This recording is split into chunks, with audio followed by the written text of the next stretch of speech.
we are back, healing through experiences with another episode to bring you information to help every area of your life heal in some way, form, or fashion.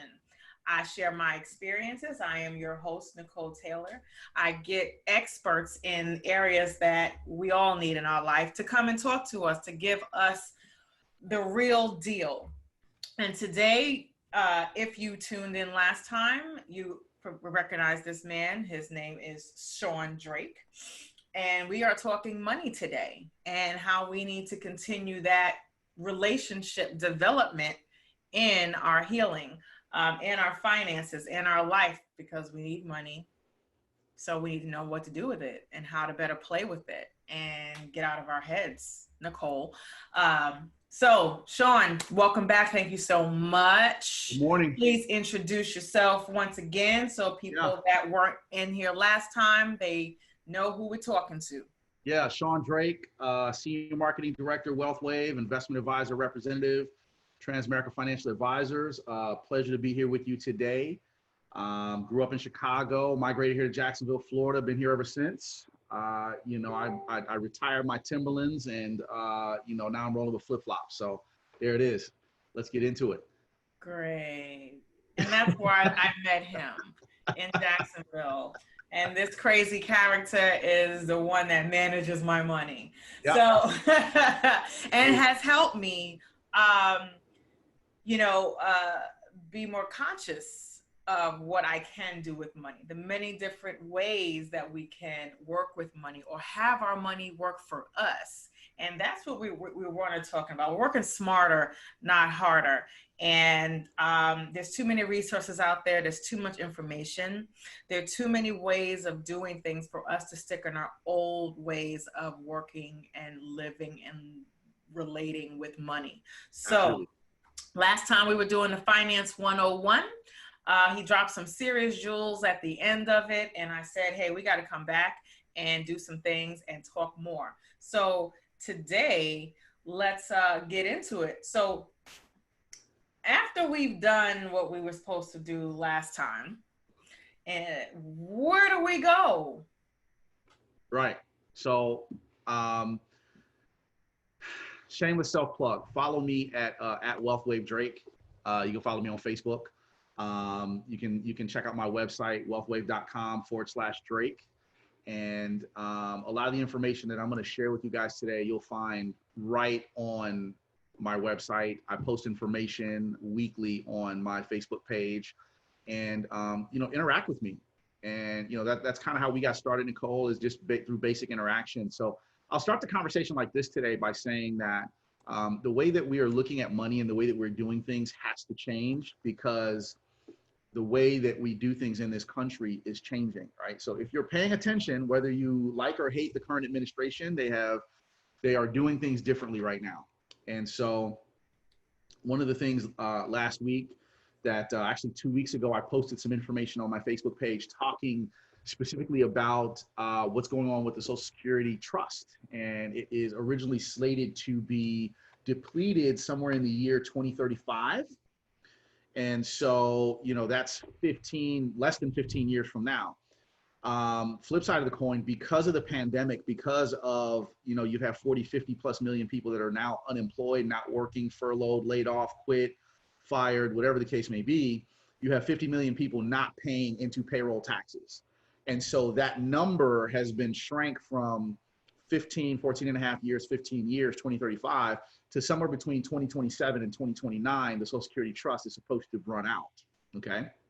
And they talked about that years ago. We were talking about this. With Social Security going to be here when we retire or when our kids retire. And the answer is inevitable now. Right. So, and you brought up the point I was going to, which is this has gone from something that was in a high school economics book to now being squarely at the front door. And so it may not affect people like you or I, but it is going to affect your parents and definitely your grandparents if they're still alive. I think it's going to affect them, right?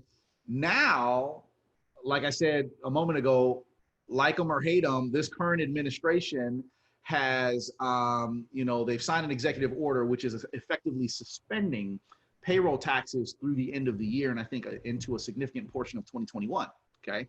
So that is exacerbating the situation. Now, instead of having at least some payroll taxes that's going into Fund Social Security, now we have no payroll taxes going into Fund Social Security for the rest of the year into 2021. So if that originally was shrinking the timeline by effectively 6 to 9 years, what is no payroll taxes going to do for, that's exactly right. So we may be looking at a crisis here as soon as the next 5 years, 5 or 6 years, where Social Security is not going to be there. Here's what that means. It doesn't mean that you're not going to get a check. It means the check that you're going to get is going to look very different, right? And so, when we're, as an advisor, one of the things that I don't like to do, but I found as my clientele has gotten older, I have to start having more of a conversation around Social Security.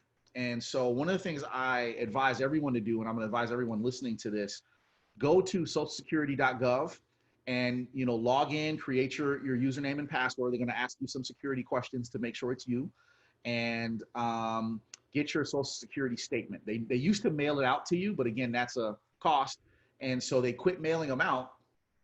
But now you want to log in and see what your estimated Social Security payments would be at what ages, okay? So you can start taking it at age 62.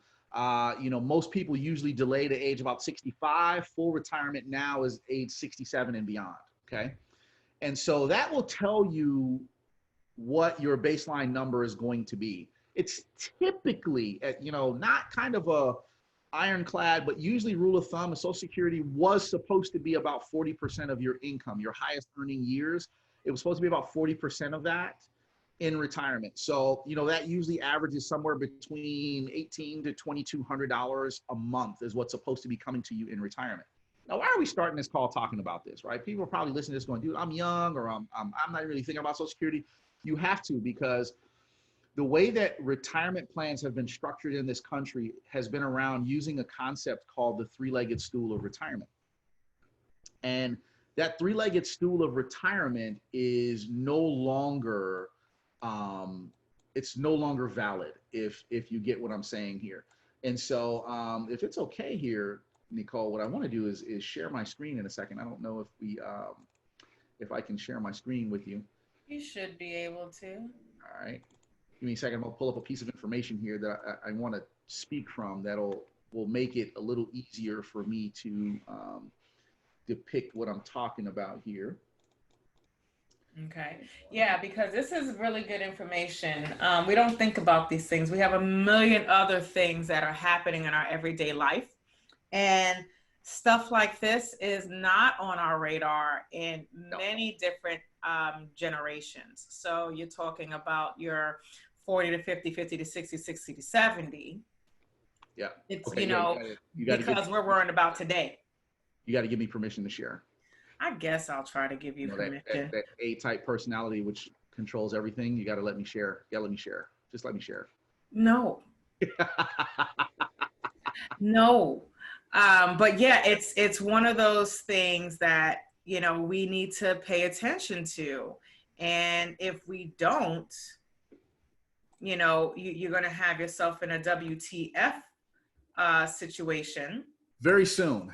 And so I thank you for bringing that up, because I'm not understanding why I can't. How about you send me the link or whatever in the chat if it's possible. Sure. And then we can do that. But also, again, stuff is on his website.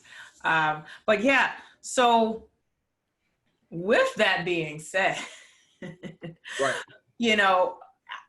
Our minds in pandemic land are, am I getting my check this week? Or do I need to get tested? Or what are my kids going to school, which is a hot topic right now, or they're not going to school, or, I don't want to leave my house anymore. And we've taken our future financial picture off the table. Correct. And we now know that it needs to be on the table, or at least have a conversation to sit at the table. So we are aware of what's going on. Correct. Now, I will be the first person to tell you that, yeah, paid into Social Security since I was paying taxes, you know? So I'm expected to say, hey, yeah, I know I'm going to have a little piece of something when I decide to retire. And like we just said, yeah, that might not be the case. It's definitely not going to be the case. Yeah. Or your entrepreneurs, you know, that's definitely maybe not the case. So how do we do these things? All right. So I think I just sent it to you in the chat there. So it's just a screenshot. So if you pull that up, we'll deep dive into it. So here's what happens is the way that we look at money in this country was based around a concept called the three-legged rule of retirement. And it was based primarily on two things that are called defined benefit plans or a pension payment. Okay. The first we just talked about, which is Social Security, which is in trouble. Okay. And I'm hopelessly optimistic that we will have the right leadership in place, that even if it's the 11th and a half hour, something's going to be done. They're going to pass a bill. They're going to do something. Congress is going to act, and it's going to shore up Social Security, at least push it out another 20 years or 25 years or whatever the case may be, but they're going to have to do something, right? Right. So I'm still optimistic that our elected leaders are going to do that for us. But in the event that it doesn't, you need to understand how this thing works. So you have what's called a defined benefit plan, which means if you pay into a system or if you contribute or work for a system for a certain amount of time, at some point in the future, you're going to turn on, right? You're going to stop working and you're going to turn on your benefit payment. It's going to replace a portion of your income, okay? That was the first leg of the retirement stool, was supposed to be company pensions, all right? Right. So most companies were, if you think about it, you had companies like, the Postal Service or the military. These are still two major organizations in the United States that still pay a pension. Mm-hmm. But, like the railroads don't pay that anymore. And a lot of healthcare companies, people would go to work for these companies 20, 30 years. If you think back to 2008, when we had that, the Great Recession, mm-hmm. and you had the three major auto companies that went to Congress to get bailout money. One of the biggest reasons why they did not want to go into bankruptcy was because of the pensions of the United Auto Workers, right? Because if a company goes into bankruptcy, one of the first things that comes up for, a point of contention is, how are you going to pay for the people that you've been promising you're going to pay in retirement, right? Right. So the company pension is the first leg of the retirement stool. And so we know that has shrank to less than 5% in the last 10 years, right? So companies no longer pay pensions. It's, on the other hand, switched to this thing that's called a defined contribution plan, or you know it as a 401k, a 403b. If you work for a city or a municipality, it's a 457 plan. If you work for the government, it's called a thrift savings plan, a TSP. Maybe you work for, I don't know, a very small nonprofit.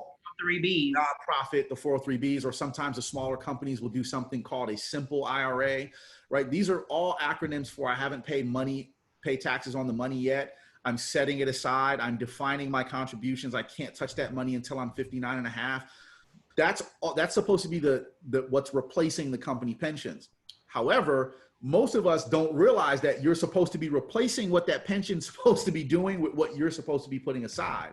Right. So we leave it on autopilot. It just automatically takes out 2% or 3% or whatever. You wake up one morning, 15, 20 years in the future, and you look at the statement, it's got like 60 or 75 grand, but it should have like $250,000. And that's when the alarm bells start going off, like, wait a minute, I'm behind, I'm off track here. Mm-hmm. Right. So that's the first leg of the retirement stool, Social Security, or I'm sorry, company pensions. And then the second one, which we talked about first, it's Social Security, is in peril. Here's what's going to happen if our government does not act. Is Social Security is going to have to be a reflection of what it takes in. March 2020 was the first month that Social Security paid out more money than it took in, right? And so, as anyone who runs a household knows, that's how you incur debt, okay? Yeah. If I'm sending out more money than I brought in that month, that extra money has to come from somewhere else. So it has to come from my personal savings, or it comes from credit, okay? And in most instances, it's going to be credit, all right? So March was that kind of, defining shot across the bow of, hey, this isn't theory anymore. This is what just happened, okay?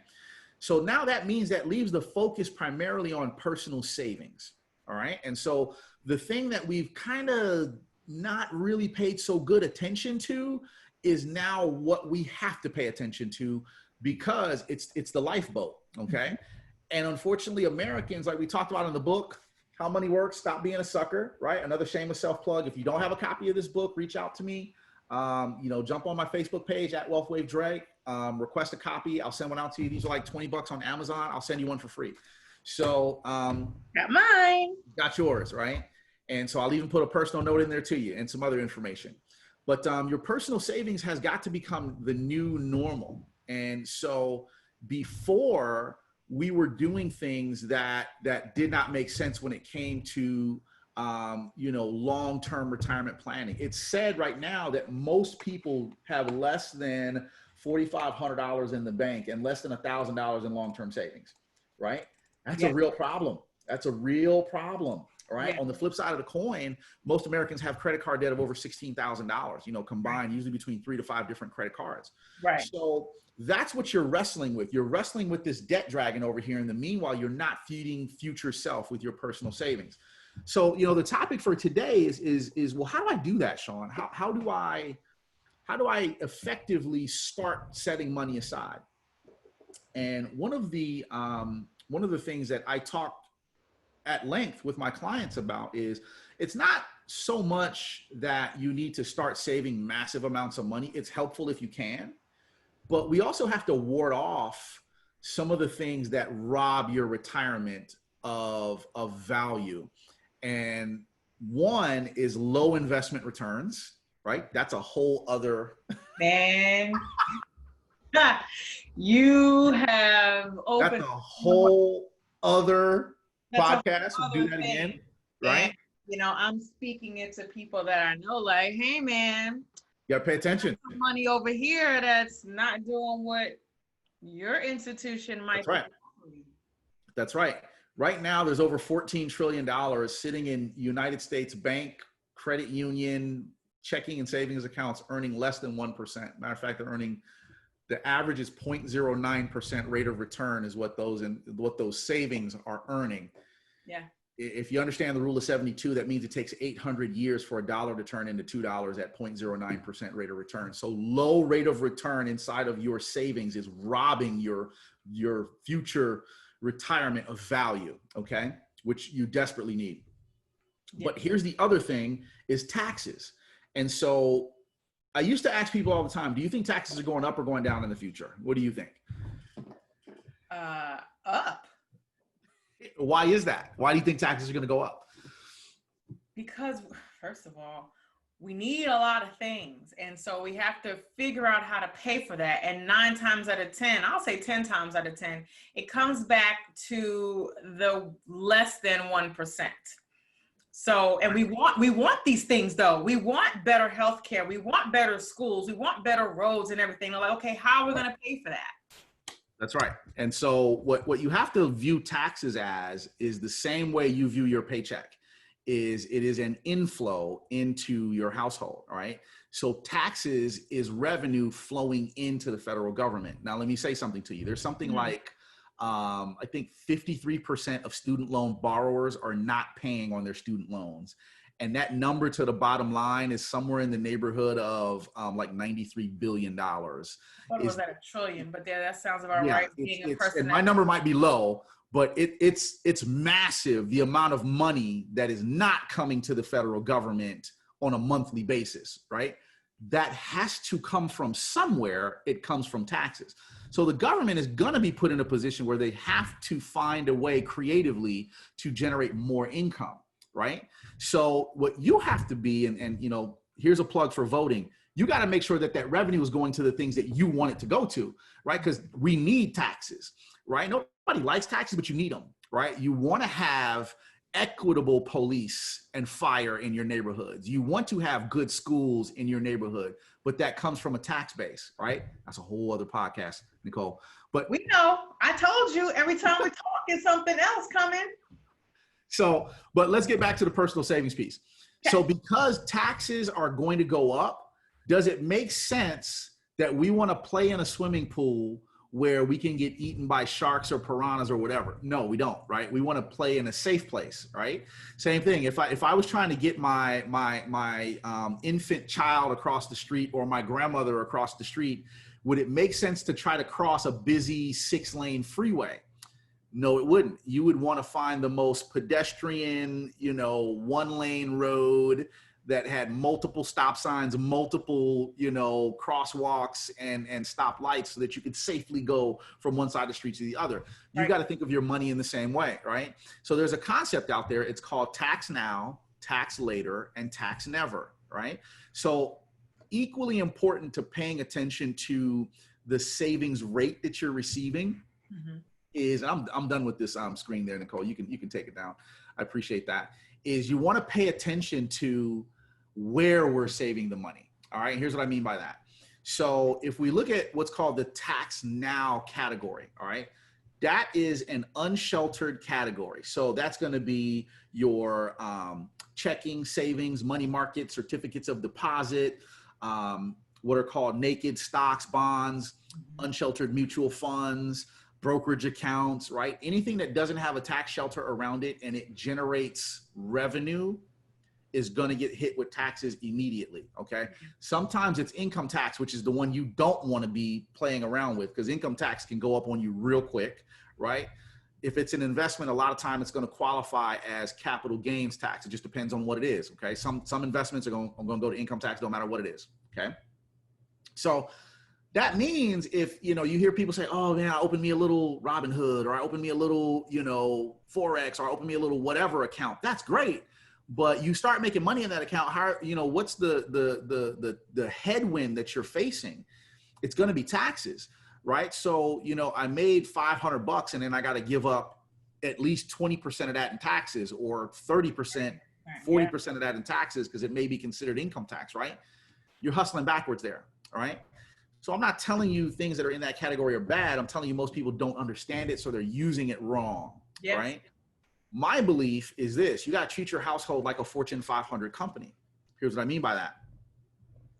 And this is where myself and my firm comes in, is I want to help you evaluate what are your actual outflows every month. Okay. So, literally from living expenses, rent, mortgage, principal and interest, what does it take to heat it, cool it, cable it, internet it, insure it? We got a car, we got to gas it, maintain it. We got groceries, we got all that stuff. Right? I want to see what are the actual outflows every month, right? Down to the, things I ask the ladies, hair, skin, and nails. Oh my God, right? And, do you have a person shoe habit? Yeah, guys, don't think we're exempt from this also. Some guys have a shoe problem too. Some of them can't stay out of the, the store buying suits and shoes and all that stuff, right? So I want to know haircuts and facials, all that stuff. Lowe's and Home Depot. Lowe's and Home Depot, right? Those are some of the places that we end up in, right? So I want to know what the actual outflows are. And then from there, I want to know, what are you bringing in? Right. Because now, if you're telling me, my outflows every month are $3,000, right? So that means your bottom line is $36,000 a year. So now what are you bringing in, right? Now, if you're telling me you're bringing in $26,000, that means we got a $10,000 shortfall. Where is that going? Inevitably, that tells me I don't even have to know what the credit cards are. I know you have them. Because if you're bringing in less than what you're flowing out, we got debt somewhere and it's probably squeezing you. All right. Flip side of the coin is you say, okay, I'm flowing out 36 grand, flowing in 50. All right. So that means we got a $14,000 surplus, right? Where's the surplus going? Okay. It's sitting in the bank. All right, great. So we got to build a little bit of a cushion on top of the 36,000 in case, I don't know, a once in 100-year pandemic hits us and we can't move around. Maybe you get laid off, right? So we got a little bit of a cushion built in there, 3 to 6 months of disposable income in case we can't move around, right? All right, good. Above that though, right? So I take the 14 and we back off 3 months. So, what's left? $5,000, $6,000? Okay, where is it going? Well, it's sitting in this account earning 0.09%. So again, now we got interest rate risk, rate of return risk, or really it's inflation risk, because your money is not growing to keep up with the pace of inflation. And we know things cost more, right? You go to the gas station, it costs more, right? You go to the grocery store, it costs more, right? And so your money's not growing to keep up with that. Well, flip side of the coin, if all you did is say, you know what, above and beyond my cushion and the outflows, I'm going to move out of the tax now category and I'm going to move into a different category. Let's look at tax later, all right? Sometimes it's worth it to be in the tax later category. What's in tax later? Everything we talked about, the 401k, the 403b, the 457, the TSP, the IRA, simple SEP, Roth, you know, traditional, all of those IRAs just mean I haven't paid taxes on the money yet. Okay. Now, sometimes it makes sense. You and I are self-employed. And so, you know, if we have a really good year and, you know, we show revenue on the tax return, the self-employed, the business owners, we're looking for write-offs, you know, but we can only write off so much. You know, I've got the supplies for the business and I'm writing off mileage on my car, but that's going to be hard this year because not everybody's really driving around anymore.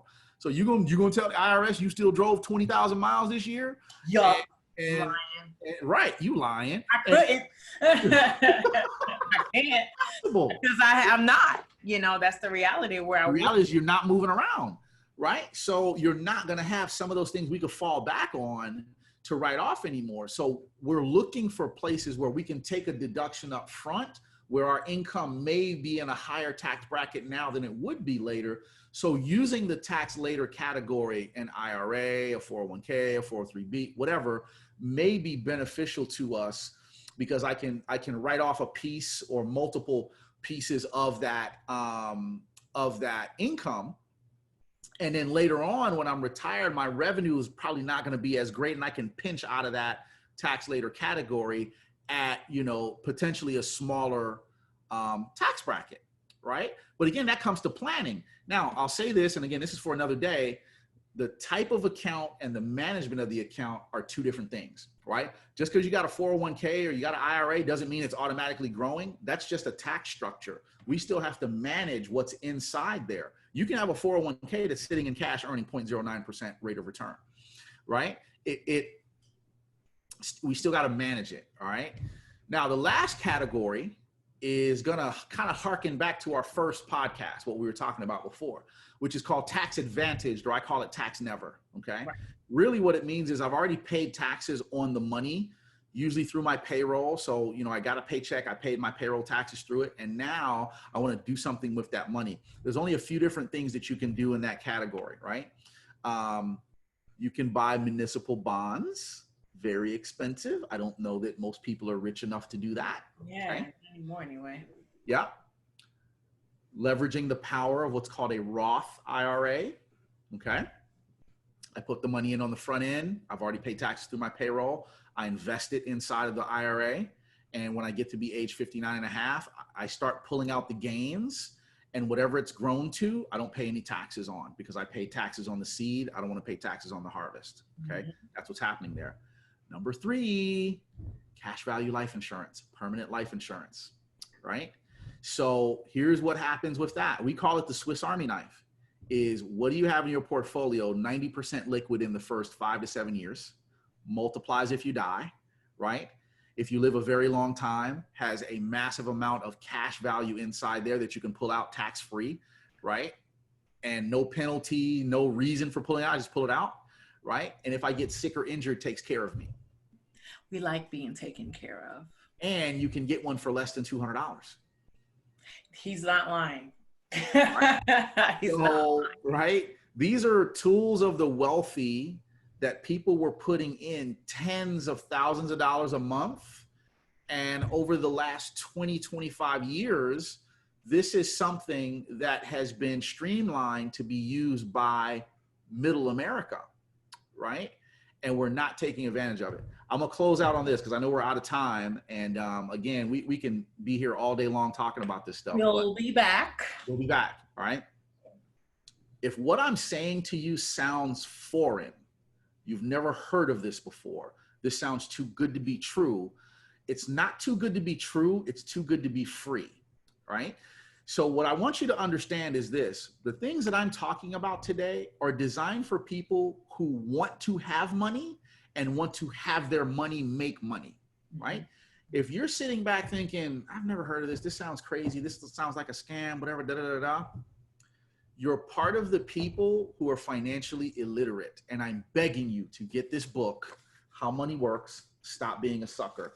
Plug into one of my master classes, right? We do them once a week now, where we are walking people through online through the book, right? It's literally bringing the book to life and illustrating the book. I want you to understand these tools that the wealthy have been using for decades, and they're getting richer and richer and richer because their money's compounding. It's doubling and it's doubling. Meanwhile, your money's in the bank, not doubling, right? Their money's doubling, moving. Your money is inching forward, right? That's how fast it's moving.